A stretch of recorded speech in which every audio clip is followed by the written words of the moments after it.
तर तिकडे राष्ट्रवादीतल्या काका विरुद्ध पुतण्या या लढाईत सुद्धा पोलनुसार कोण जिंकतंय ते आपण बघूया।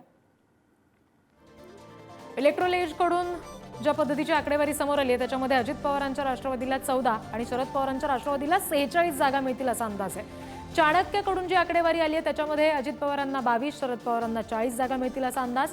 पोल डायरीकडून साधारणपणे 18 ते 28 जागांचा अंदाज अजित पवारांच्या राष्ट्रवादीसाठी दिला गेलाय, तर 25 ते 39 जागांचा अंदाज हा शरद पवारांच्या राष्ट्रवादीसाठी दिला गेलाय। तर मॅट्रिक्सकडून 17 ते 26 जागा या अजित पवारांच्या राष्ट्रवादीला मिळतील असा अंदाज वर्तवला गेलाय, तर 35 ते 43 जागा या शरद पवारांच्या राष्ट्रवादीला मिळतील असा अंदाज वर्तवला गेलेला आहे।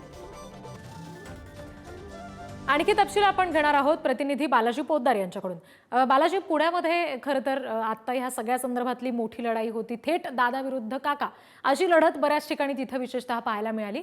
नीट जर आकडेवारी सगळी बघितली तर बऱ्याच ह्यांचे कौल हे शरद पवारांच्या दृष्टीनेच उजवे आपल्याला पाहायला मिळतात। काय नेमका अंदाज याबाबत बांधता येऊ शकतो?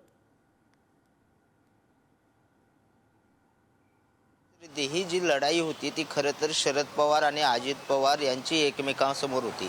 ही लढाई यापूर्वी जी आहे ते शरद पवारांची राष्ट्रवादी जी आहे ती भाजप शिवसेना युती सोबत करायची, मात्र या वर्षीची लढाई जी होती ती अंतर्गत लढाई होती आणि आपलेच लोक आपल्या विरोधात उभे आहेत असं जे नेरेटिव्ह आहे ते सेट करण्यात शरद पवार यशस्वी झाले असं म्हणावं लागेल। शरद पवार खरं तर लोकसभेपासून जे तयारी करत होते ते तयारी एकदम सूक्ष्म नियोजन करून त्यांनी केली आणि त्याचा परिणाम आपल्याला या सगळ्या एक्झिट पोलमध्ये दिसतोय।